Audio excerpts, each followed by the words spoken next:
America को दोष मत दीजिए, वो तो ताक लगाए बैठे हैं, वो तो यहूदी और ईसाई दुश्मन हैं।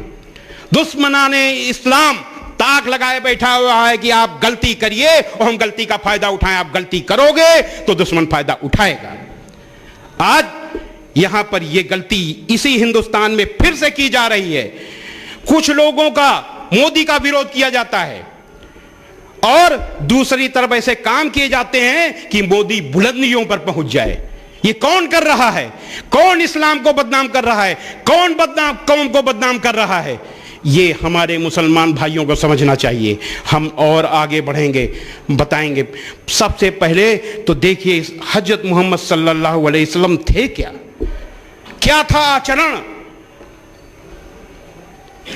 हजरत मोहम्मद सल्लल्लाहु अलैहि वसल्लम के ऊपर कुरान उतरी और आपके ऊपर कुरान उतरने के बाद कुरान की आयतें आपके दिल में उतर गईं और दिल से आपके कर्मों में उतर गईं। एक कहावत है कि पर उपदेश कुशल बहु तेरे।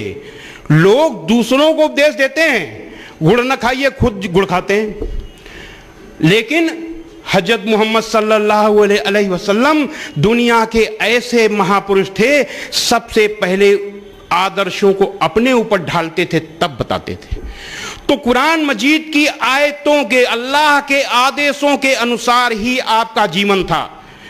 कुरान मजीद की सूरा 21 आयत नंबर 107 में अल्लाह का आदेश आया कि ए मोहम्मद, हमने तुमको सारी दुनिया के लिए रहमत बनाकर भेजा है, दयालु बनाकर भेजा है।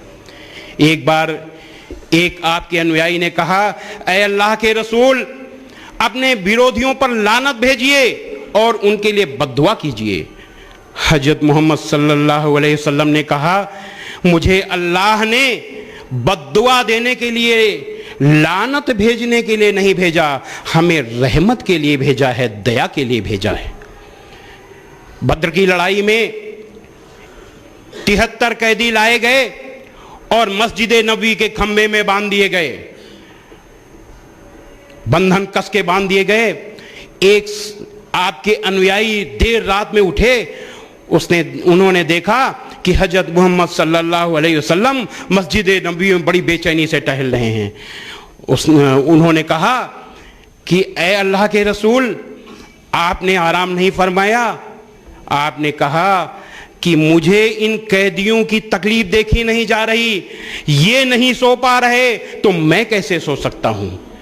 ऐसे थे रहमत, ऐसी थी रहमत आपकी, ऐसे दयालु थे हजरत मोहम्मद सल्लल्लाहु अलैहि वसल्लम। ये दयालुता का नमूना जो दुश्मन को भी तकलीफ सहन नहीं कर सकता हो, वो इंसान दुनिया में ऐसा कोई इंसान नहीं था हजरत मोहम्मद सल्लल्लाहु अलैहि वसल्लम के सिवा। कुरान मजीद की सूरा 7 आयत नंबर 199 में अल्लाह का हुक्म है कि ए मोहम्मद, माफी का तरीका अपनाओ।